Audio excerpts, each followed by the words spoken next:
Sober curious? It's sexier than you think.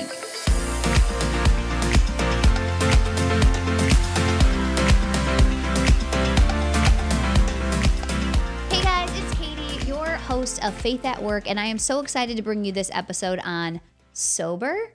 So I know that that's not like the cool thing these days, but I want to let you know that actually 41% of Americans are actually considering being sober. So sober curious is something people are throwing around, and it's important to me because I have had this long journey in alcohol and I am now, thank God, sober. I went sober in August of 2021 and I'm so glad that I did, and I will never go back. So I know that lately you may have gone out drinking and then the next day you've got the hat on or you post like never drinking again. And it's like a big joke like, oh my gosh, you're so sick, or you don't know what you did the night before, or you had a big fight, or all these terrible things happen when we're drinking, or you had the night of your life, right? Like you think you had the night of your life, but you even remember the night. And you wake up the next day and you're like, I am never drinking again. And I'll tell you that I had a night where I woke up and I remember the night, but I was just thinking who I was last night, the words that I was saying, they're not 100% authentically me. So I want to talk about that. So drinking, I'm not saying you can't drink, never drink. I'm saying that you might want to think about never drinking again. Not like stopping drinking a little bit or taking a little time off of drinking like 41% of Americans are trying to drink less. I'm saying that if you literally use sobriety as a superpower, being sober is a superpower. And I'm going to let you know why. So why is sober so amazing? Sober is so amazing because you get to be you like 100% of the time. Right now, and you'll even see it, right? Where people are like, hey, drinking makes me feel more comfortable. Drinking makes me feel more confident. I think drinking just makes you more of who you are. I want to disagree with that 100%. I don't think alcohol, adding poison basically to your body that makes you a different person mentally and physically, I don't think doing that actually makes you a better version of yourself. And you're going to have to get in the comments and really this is one of those things like Steven Crowder, change my mind. Sober doesn't make you better. Change my mind, right? Because you really won't be able to. You won't be able to give me enough information that makes alcohol a better choice than no alcohol. Let's just talk about the economy right now. Everyone is like, oh my gosh, the gas tank, filling my gas tank is so much more these days. I can barely buy groceries. Everyone is complaining about all of these different things. But I want you to know that taking alcohol out of your life, the amount of money that you will save. So if we're just talking straight finances, you're looking for a way to literally change your pocketbook, quit drinking alcohol for a month and see what happens. See what happens. You will look at yourself, you'll go to dinners at places and you'll be like, I'm in Naples, Florida. When we go to dinner here and people drink, it is like $500, it's like $600, $700. It is a crazy number. When I take everyone out and we don't drink, it's like $200. It's literally less than half, because every single time someone gets an old fashioned or gets a glass of wine or gets whatever, it's like $17, $20, $17, $11, $12. It's unbelievable how quickly it adds up. So look, if you don't care about, you're like, hey, I make enough money and my money is going to be spent the way I want it and I want to drink. Okay, let's go a different route. So 178,000 people in the United States die of excessive alcohol use a year. 178,000 people. I'm not I just can't believe that. I don't know if you can believe that. And if you think about it, you're like, okay, people in cars and things like that, but also from detox. Alcohol is the only drug that you can actually die during detox from it, because it is so harsh on the body trying to get the withdrawal symptoms out when you go to detox for alcohol. That's crazy. Isn't alcohol supposed to be just this fun thing that's legal?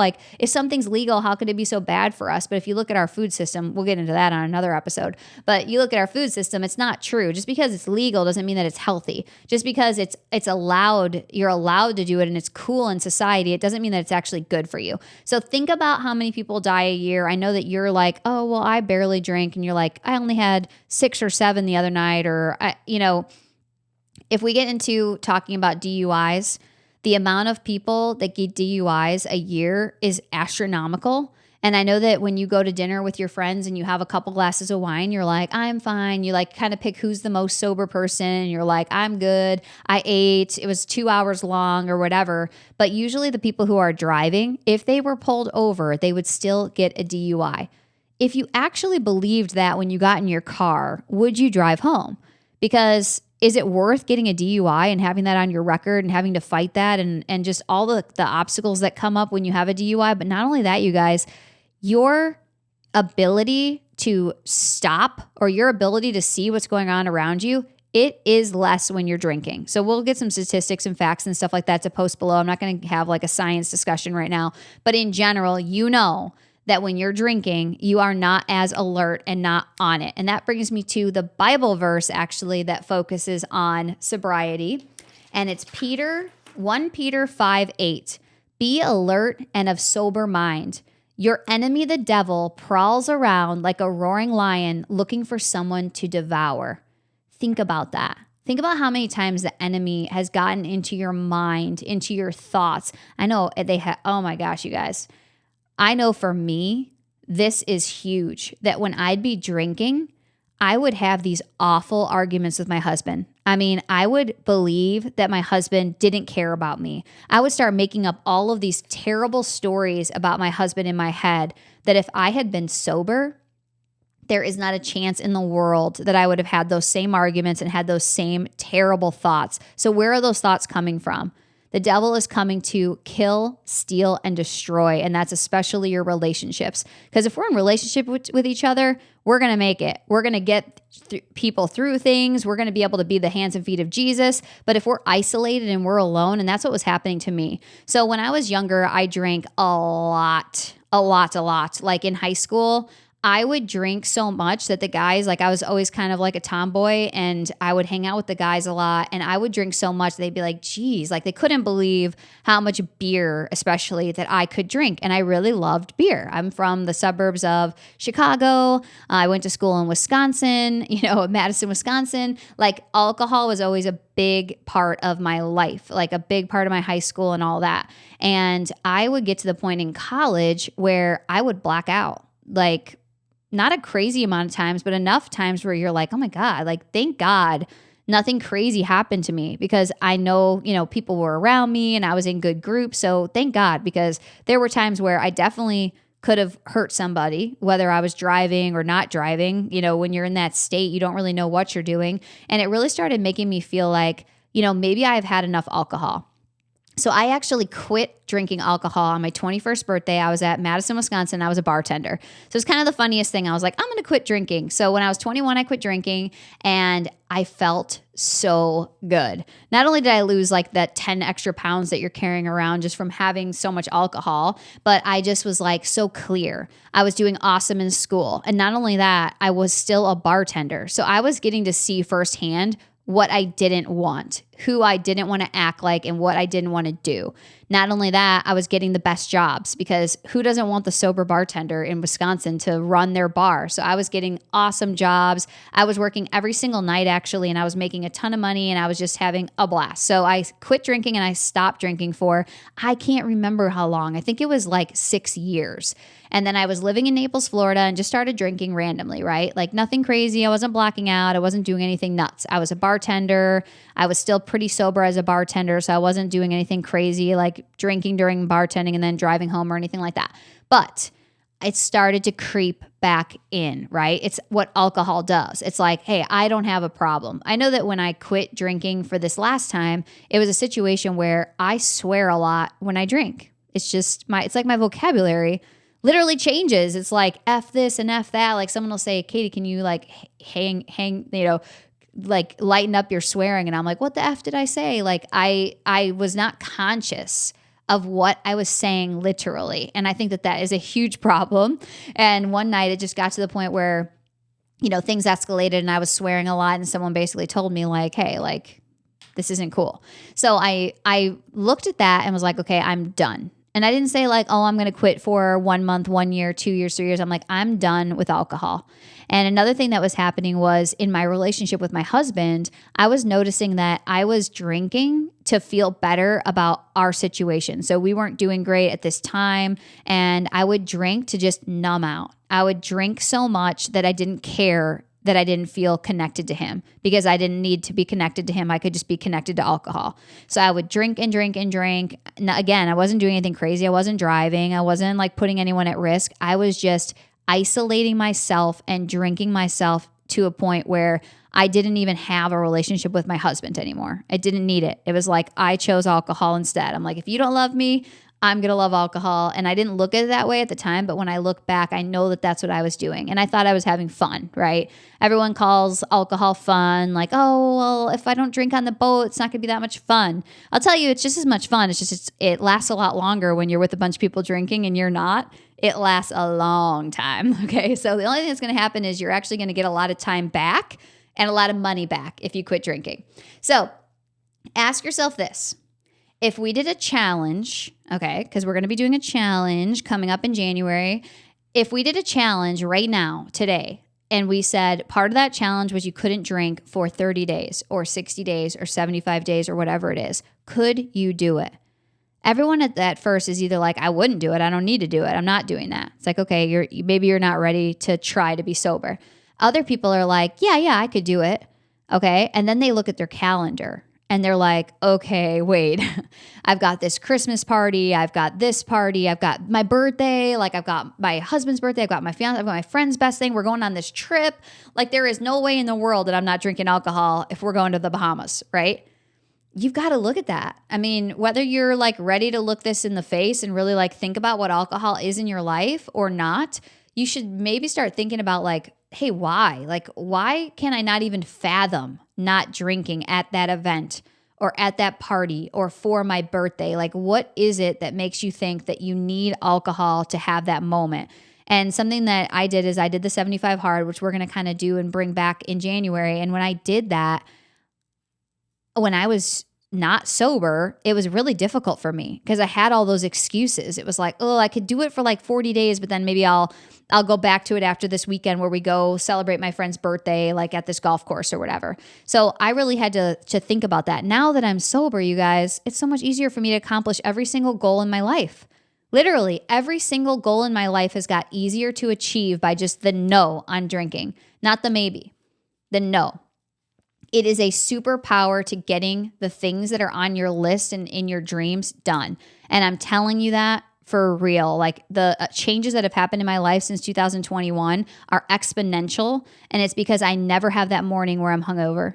I never have that night where I had too much and I couldn't respond to that customer or I couldn't answer that friend that needed me. There are times where you are drinking and then you're losing your phone.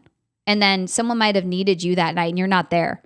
Someone might have had a question for a deal and you couldn't answer it. I know that as a broker in real estate, I can't drink and do my job. So if my job is basically 24/7, if someone has a question or wants to put a contract in at 10 o'clock at night on a Friday, just because I drank doesn't mean that that doesn't need to get done. You can have boundaries. I don't have those. We'll talk about that another day. Boundaries are good too, but we're not talking about boundaries. We're talking about alcohol, okay? So 75 Hard is going to start on January 6th. So I'm just kind of prepping you. I'm saying, hey, I'm not asking you to quit right now. I know that the holidays are coming up. God, what a blessing it would be if you did. If you quit drinking before the holidays, I'm telling you, your parties would be better. Your nights would be better. Your relationships would be better. Every single thing in your life would be better. But that's something that you're going to have to decide for yourself. And then the other thing I wanted to talk about is because so many people are sober curious, there's so many cool drinks and clubs now. There's like networking events. So we're going to post some things. We haven't attended one yet because we just started looking into this in the area, but there's one called Sober Socials. And it's actually where you can go to all these cool social events with networking and no alcohol. How cool is that? Because I'm telling you, something comes when you stop drinking alcohol, even if you're one of those people that's like, I'm going to start like getting off it a little bit or just kind of kicking back a little bit, you're going to get the craziest responses from your friends. You're going to be like, whoa, maybe my friends have a problem, because your friends are going to start like coercing you into drinking again. They're going to literally be like, why? But why? You've got to, like, oh my gosh, don't be like that. It is crazy. It is the only drug in the world that you have to have an excuse not to take. This is a drug that kills 178,000 people a year, and you have to make up excuses and repeat yourself over and over again of why you're quitting. Can you even like imagine that for any other drug? Like heroin, you're like, hey, like you need to, hey, one more. I don't know how you do heroin. It's like a hit. Else like, are you bringing me in for this? How do you do heroin? Is it a hit? I think it's like a pipe. I don't think we should get too far into it. Okay, we're not getting into heroin. Okay, we will ask Val for her little story, but it's like you'll never, I don't think, unless you're in like your group that does heroin all day, every day, like you're not going to have people like literally talking you back into it. It's the craziest thing with alcohol. And some of you have a big problem with alcohol and you can't even imagine not taking it. You're going through something really heavy and you just don't know a way out. I'm telling you, your way out is through God. God can help you drop alcohol off at the corner and never ever look back. Because once you have a relationship with him and you want to stay focused, your eyes just focused on your purpose through God, something changes in your life where alcohol doesn't seem like something you need anymore. It really doesn't. And all my church people and Christians that are like, oh, it doesn't really say not to drink in the Bible. Okay. I'm not saying that it says in there, it's like Jesus, you know, in Cana, like he turned water to wine and they'd have wine and whatever. It's like, I'm not saying that the Bible doesn't have alcohol in it. I do know that nothing good comes from alcohol and you aren't going to be able to change my mind, but you can definitely try below. Like, oh, if you have one glass of wine a day, it's better for your heart. Sorry, no. Like I'm not in on like the things that they're selling you on, all the propaganda happening online. It's not true. Like you will feel better. You will be healthier if you don't drink alcohol. So I've gone all in and I want to talk to Val because Val isn't all in yet. Okay. And I've seen a couple of things she said where I'm like, ooh, girl, like you're curious, but you know, she's not in like this crazy mode where she's like partying all the time. But Val, how do you feel about alcohol? So I've entered a stage in my life where I definitely still am drinking when it is socially kind of the thing. And that's one thing. Like, so I'm like engaged right now and like going over to my in-laws, you know, everybody will have a glass of wine. Really, it's more about I kind of want to fit into this group right now. Like I want to be having a glass of wine with everyone. I don't want to be the one person who says no. So a level of that. And then also it's a part of like, or growing up, it was a part of my family's culture. You know, like when everybody would get together, we would all drink, like we make specialty cocktail, you know, do that. So in terms of drinking being a form of culture and being a form of connection, I found benefit to that right now. But even saying that, like last New Year's, okay, I went to like a legit club, like a sticky floor. It was awful. It was so loud. Like I was, yeah. And I didn't drink. And it was like the first time I hadn't been drinking for a while at that point, and I didn't drink for like a month after. It was like a month or two of my life. And I really truly felt amazing. Like my fiance didn't drink either. And so we like left. I don't even think we stayed till midnight. We left at like 10 because it was awful and everybody was drunk. And then we went home and we like wrote out our affirmations and went to sleep at a reasonable hour and then woke up. And I was like, wow, this is maybe the first year I can remember not feeling like trash just because I didn't drink. So I feel like the benefits of alcohol or total sobriety are totally there. I think just because it's been a part of my life for so long, I'm having trouble with the 100% disconnect. And I'm like, maybe it's not my time to do that, but it definitely is my time. Well, and maybe that's just making excuses. It's kind of like you're saying. Yeah. It's crazy. It's like a couple things came up for me just now while you were talking. One was like it may not be your time in the fact that a lot of people don't quit because they think, I don't really have a problem, right? So why would I quit something that's just social sometimes? And I'm telling you that the big difference of quitting 100% all the time is that you will have all of these benefits that you don't have if you're drinking like once a week, twice a week, or like if it's even an option, right? Like we go somewhere, my husband is deciding, he's kind of sober curious right now, which I love. I love that I didn't make him quit and that he's not necessarily quitting, but there's something about him wanting to quit, seeing that through me and seeing how like happy I am and how healthy I feel and like how he doesn't like feeling, he doesn't like not knowing what's going on or not having control over himself. And I think you're like one of the most, I don't know, sorry, you're one of the most controlling people I know. Like even like, you gotta say this, you gotta do that. I'm like, yo girl, I can't be scripted. But you're very controlling, right? And for some reason, you don't look at alcohol as like having control over you, even though when you drink, alcohol is shifting your mindset, and you may have never looked at it that way. But like even when you're trying to fit in with like the in-laws, alcohol's shifting you. It's making you feel a certain way. It's making you feel maybe better or more confident, but it's not necessarily you. How do you feel about like the control aspect? Actually, the control aspect plays into it a ton, but it's more like positive for me. I think being somebody who is so controlling in my day-to-day life and is very like type A, anxious, I get a lot of anxiety. I think a lot of people like that do. And drinking, it feels more like a release of control, which in the moment I enjoy it. Like, and I totally agree. You can go way too far because I also have my college phase and it sucked. Like I felt awful all the time. But now at this phase in my life where I'm not like, you know, waking up feeling like garbage, it feels like just a little bit of a release. Now it's also a release of control in a bad way. Like you said, like I'll eat more than I anticipated, or I'll have another drink or just keep going. And it kind of lets go of the part of me that's learned to be disciplined, which is so hard to manage and control that part of you. But that's the benefit in my mind of letting go of that control, is just not feeling anxious even for like a couple of hours. Yeah. I love that because I'm controlling too. And I think that for me, it was because of like, now I feel like, say my relationship's in a great place right now, right? If I started drinking right now and it could just give me like that release or like give me that relief from being so like on it and like so intense about everything that I do, I know that it would be better than it was when my relationship wasn't good. So I see where you're at. Like you're in a great point in your relationships. You feel great. Like I get where you're at. And I'm excited for the day that I think will come where you're like, okay, I'm good. You know, and it might not. And it doesn't have to for everybody. Like I'm not even saying that everybody needs to be sober, but man, it'd be cool.